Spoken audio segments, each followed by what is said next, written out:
নমস্কাৰ মই ছাত্ৰ-ছাত্ৰীসকল আজি তোমালোকৰ মাজত আলোচনা কৰিম মই ক্লাছ 6 সায়েন্স চেপ্টাৰ বিহাৰত বিজ্ঞানৰ বিষয়ে আলোচনা কৰিম গতিকে তোমালোকে স্কিপ নকৰাকৈ সম্পূৰ্ণ ভিডিঅ'টো ধৈৰ্য্যৰে চাই থাকিবা এতিয়া বলা চেপ্টাৰ নং হৈছে 9 আৰু চেপ্টাৰটোৰ নাম হৈছে দৈৰ্ঘ্যৰ যোগ আৰু গতি অনুশীলনী 1 নম্বৰ কোৱেশ্চনটো স্তম্ভ 1 ৰ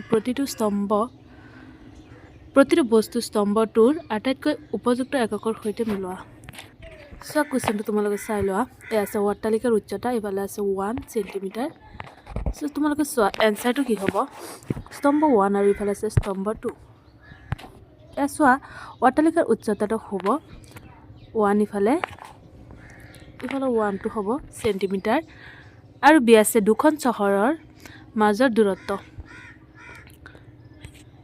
এটো হ'ব মিটাৰত অৰ্থাৎ m তাৰপিছত আছে c পেন্সিলৰ দৈৰ্ঘ্য সিটো হ'ব 3 মিলিমিটাৰ অৰ্থাৎ mm আৰু ডি আছে বহিৰ্বেদটো হ'ব 4 কিলোমিটাৰ অৰ্থাৎ km 2 নম্বৰ কোৱেশ্চনটো চোৱা তলত দিয়াবোৰৰ দৈৰ্ঘ্যৰ মাপ কি উপযুক্ত সামগ্ৰী স্কেল অথবা ফিটা ব্যৱহাৰ কৰি নিৰ্ধাৰণ কৰা হয় এ আছে এটা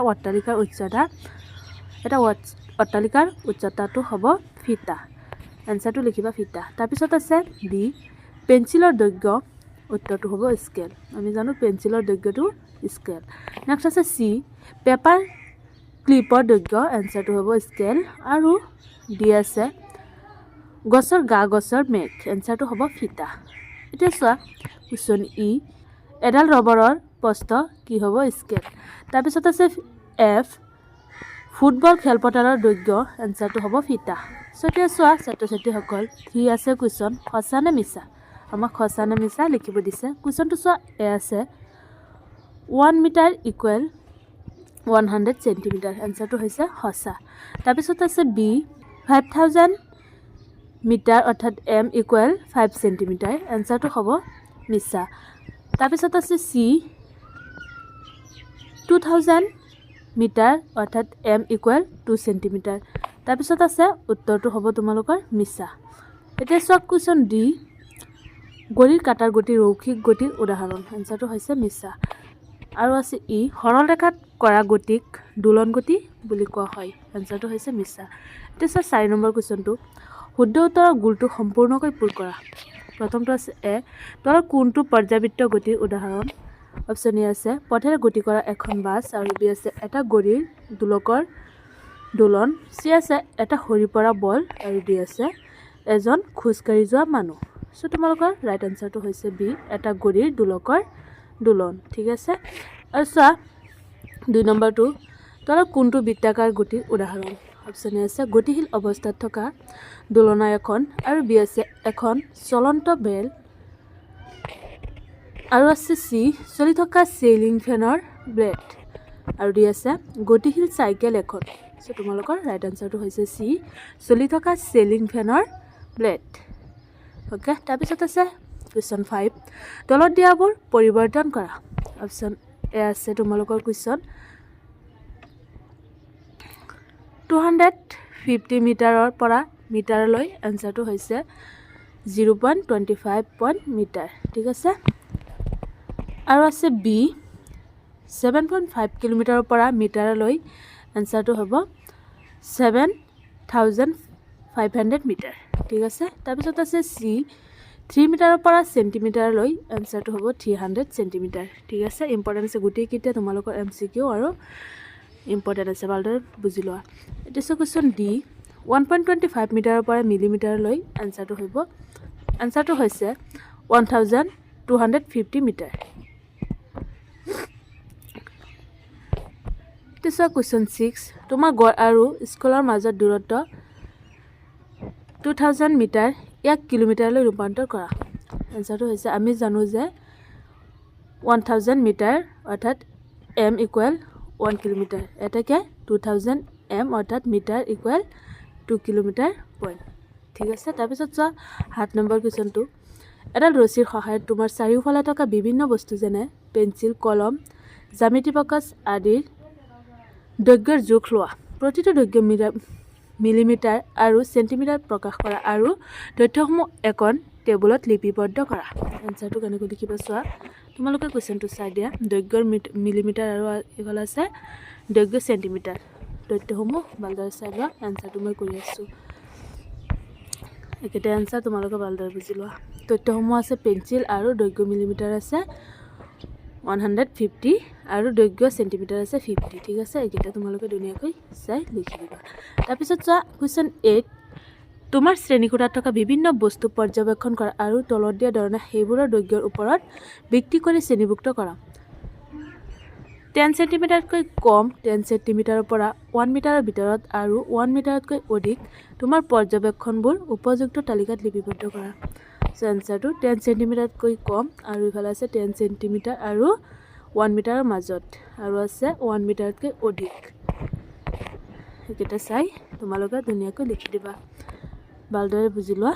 তাৰপিছত চোৱা কুৱেশ্যন 9, তোমাৰ 3জন বন্ধুক এখন বেৰৰ ওচৰত থিয় হ'বলৈ কোৱা। বেৰত সিহঁতৰ উচ্চতা চিহ্নিত কৰা। এতিয়া তেওঁলোকৰ উচ্চতা জুখি প্ৰতিজনৰে উচ্চতাৰ জোখ মিটাৰ আৰু চেণ্টিমিটাৰত প্ৰকাশ কৰা। বুজিছানে কি কৈছে? তোমালোকৰ মানে 3জন বন্ধুক এজন বেৰৰ ওপৰত এখন কি কৈছে বেৰৰ ওপৰত থিয় কৰিব কৈছে আৰু বেৰখনৰ সিহঁতৰ উচ্চতা চিহ্নিত কৰিব দিছে আৰু তেতিয়া মানে তেওঁলোকৰ উচ্চতাটো জুখি প্ৰতিজনৰে উচ্চতাৰ জোখ মিটাৰ আৰু চেণ্টিমিটাৰত প্ৰকাশ কৰিব দিছে। চ' কেনেকৈ লিখিবা? বন্ধুবৰ্গৰ উচ্চতা, বন্ধুৰ নাম ইয়াত দিছে আৰু উচ্চতা চেণ্টিমিটাৰ, উচ্চতা মিটাৰ এনেকৈ লিখিব দিছে। বন্ধুৰ নাম দিছে অংকুৰ আৰু অংকুৰৰ উচ্চতা কিমান? উচ্চতা চেণ্টিমিটাৰ হৈছে 160 আৰু উচ্চতাটো হৈছে 1.60। ঠিক আছে, আৰু আছে বন্ধুৰ নাম কি আছে? জবা 155 আৰু 1.55 আৰু চন্দন আছে 162 আৰু উচ্চতা অৰ্থাৎ মিটাৰ আছে 1.62। ঠিক আছে, এতিয়া চোৱা কুৱেশ্যন 10, তোমাৰ চাৰিওফালৰ বিভিন্ন ধৰণৰ গতি চিনাক্ত কৰা। ৰৈখিক বৃত্তাকাৰ আৰু দোলন গতিৰ প্ৰত্যেকৰ বাবে দুটাকৈ উদাহৰণ দিয়া। চোৱা কেনেকৈ লিখিম আমি ৰৈখিক গতিৰ উদাহৰণ আৰু ৰৈখিক গতিৰ উদাহৰণ। প্ৰথমটো চোৱা, ৰাস্তাত সৰলকৈ আগবাঢ়ি থকা গাড়ী আৰু দুটো আছে পোনকৈ খোজকাঢ়ি থকা মানুহ। বৃত্তাকাৰ গতিৰ উদাহৰণ চোৱা কেনেকৈ লিখিবা তোমালোকে। ইয়াত ৰৈখিক গতিৰ উদাহৰণ দিছোঁ আৰু নেক্সট আছে বৃত্তাকাৰ গতিৰ উদাহৰণ। ইম্পৰ্টেণ্ট আছে, ভালদৰে তোমালোকে বুজি লোৱা। 1 নম্বৰটো আছে ঘূৰি থকা ফেনৰ পাংখা আৰু 2 আছে ঘড়ীৰ কাঁটা ঘূৰি থকা অৱস্থা। আৰু চোৱা দোলন গতিৰ উদাহৰণ কেনেকৈ লিখিম আমি। প্ৰথমটোৱে আছে ল'ৰা ছোৱালীয়ে দোলনি দি থকা অৱস্থা আৰু 2 আছে দুলি থকা ঘড়ীৰ দোলক। ঠিক আছে, এনেকৈ লিখি দিবা। এতিয়া চোৱা 11 নম্বৰ কুৱেশ্যনটো, তলৰ ছবিখন চাই খালী ঠাই পূৰ কৰা। তলৰ ছবিটো চাই খালী ঠাই আমাক পূৰ কৰিব দিছে। চোৱা তোমালোকে ছবিটো ভালদৰে চাই লোৱা। ছবিটো ধুনীয়াকৈ তোমালোকে ছবিটো চাই লোৱা, তেনেহ'লে মানে বুজিব পাৰিবা খালী ঠাই কেনেকৈ কোনখিনি জেগাত লিখিবা। বুজিছানে? প্ৰসংগ বিন্দু আৰু দূৰত্ব আৰু আছে দূৰত্ব। চ' প্ৰসংগ বিন্দুটো আছে প্ৰীতম আৰু দূৰত্ব আছে বিকাশ ইকুৱেল 3 মিটাৰ আৰু দূৰত্ব আছে অনামিকা ইকুৱেল 3 মিটাৰ। অংকুৰ গাৰ্গী ইকুৱেল 3 মিটাৰ আৰু প্ৰীতমে ইকুৱেল 6 মিটাৰ আৰু অনিমা প্ৰীতম ইকুৱেল 3 মিটাৰ, বিকাশ ইকুৱেল 6 মিটাৰ আৰু গাৰ্গী আছে বিকাশ ইকুৱেল 6 মিটাৰ আৰু অংকুৰ আছে ইকুৱেল 3 মিটাৰ। ঠিক আছে, তাৰপিছত চোৱা 11 নম্বৰ বিটো প্ৰসংগ বিন্দু গুৱাহাটীৰ দূৰত্ব। এইকেইটা ধুনীয়াকৈ তোমালোকে চাই দিবা। যিহেতু চিত্ৰ আছে, চিত্ৰটো চাই তোমালোকে নিজে নিজে অকণমান চেষ্টা কৰিবা বুজিবলৈ। ঠিক আছে, মই এনচাৰকেইটা ইয়াত কৰি দিছোঁ। চব প্ৰসংগ বিন্দু আৰু গুৱাহাটীলৈ দূৰত্ব এ আছে। প্ৰসংগ বিন্দু আছে এ, গুৱাহাটীলৈ দূৰত্ব আছে 20 কিলোমিটাৰ আৰু আছে বি 40 কিলোমিটাৰ, চি আছে 60 কিলোমিটাৰ, ডি আছে 80 কিলোমিটাৰ। ইয়াত যিহেতু দিছে ইয়াত ৰহালৈ দূৰত্ব এ আছে 80 কিলোমিটাৰ, বি আছে 60 কিলোমিটাৰ, চি আছে 40 কিলোমিটাৰ আৰু ডি আছে 20 কিলোমিটাৰ। গুৱাহাটীৰ পৰা 0 কিলোমিটাৰ। ঠিক আছে, আজি মই ইমানলৈকে সামৰিলোঁ। মোৰ ভিডিঅ'টো ভাল লাগিলে লাইক কমেণ্ট শ্বেয়াৰ কৰি দিব একেবাৰে। Take care.